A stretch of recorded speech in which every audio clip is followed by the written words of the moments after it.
The truth is waiting to be uncovered.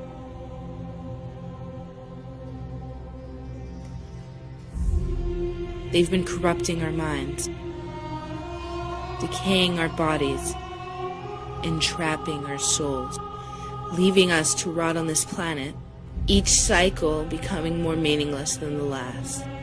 We wander like blind sheep, searching for worth, for wealth, for happiness. They are leading us to our doom. Our souls have fallen victim to what humanity has become. Our hearts have darkened, our sight obstructed. Like a fish in an aquarium, there is no escape.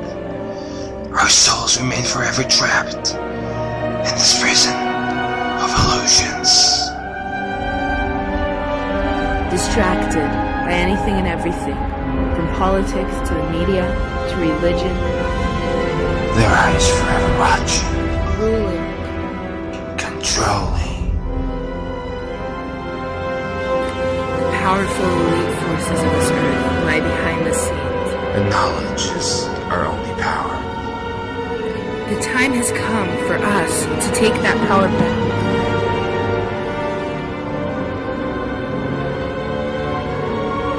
Emancipate our minds and open our eyes. We are the illusion. The Prophet Muhammad said that a time would come when the whole world would gather around to plan the destruction of the Muslims, as if they were gathered around a table to take part in a meal. Today the nations of the world are doing just that, around the circular tables of the United Nations General Assembly Hall. That when we're dealing with the subject of the Antichrist, there is a lot of symbolism involved in it. Religious symbolism, which needs to be interpreted.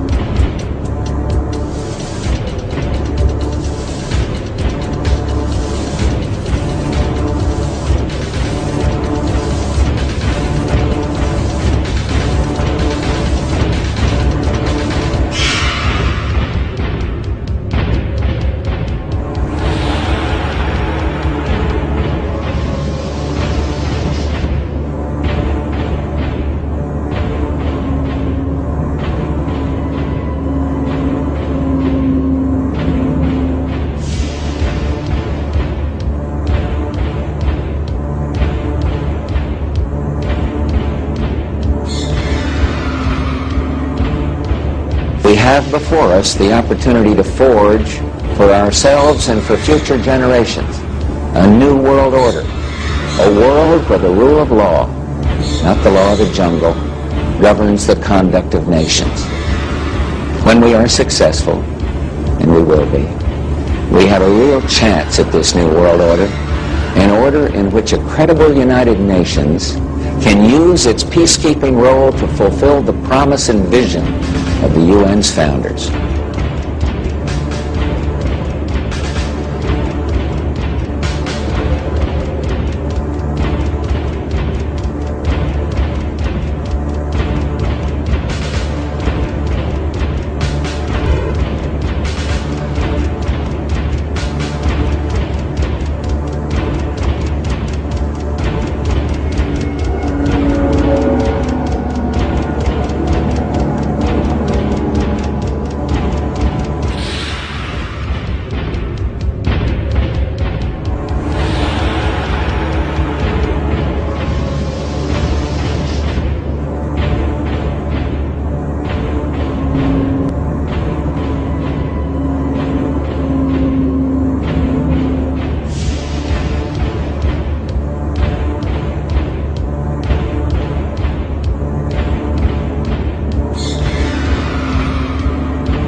الكلمة الآن للأمين العام للجامعة العربية صاحب السعادة نبيل العربي. سيادة الرئيس. Thank you, Mr. President. اسمحوا لي أن أتقدم بالشكر Allow me, sir. ولأعضاء المجلس على دعوتي للمشاركة في هذا الاجتماع الهام.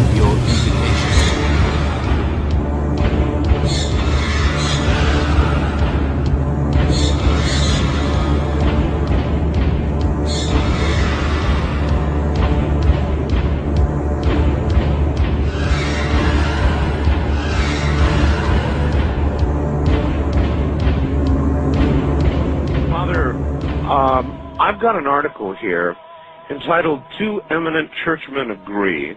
Yes. That there actually is, this is a shocker to a lot of people. Yes. That there are satanic practices going on at the Vatican. Could that be true? Yes. You want to say that? If I was a lawyer and you were on the witness chair, I'd say, would you say it's out loud? Yes. Yeah. Yes, it is. Now, when we say in the Vatican, it's at a certain level, and there's no doubt about it that there have been and still are practices that are formally venerating Lucifer, the prince of this world. There's no doubt about that. The people who are hanging out at the United Nations are just simply, in a nutshell, one word, they're Luciferian. And I'm just sorry to report that, but that's just what it is. And so all of the people today who are promoting the United Nations and the concept of world government, whether they know it or whether they don't, whether they're doing it for money or whether they're doing it for power or for whatever reason they're doing it, they are promoting the philosophy and the religion of the Antichrist. In 1986, Pope John Paul II gathered in Assisi, Italy, the leaders of the world's major religions to pray for peace. There were snake worshippers, fire worshippers, spiritists, animists, Buddhists, Muslims, Hindus, North American witch doctors. I watched in astonishment as they walked to the microphone to pray. The Pope said they were all praying to the same God, and that their prayers were creating a spiritual energy that was bringing about a new climate for peace. Robert McGinnis with the Family Research Council says it appears the hidden agenda is to unite people under one religious organization so they will peacefully accept UN goals such as population control, abortion rights, and one world government. A new world order.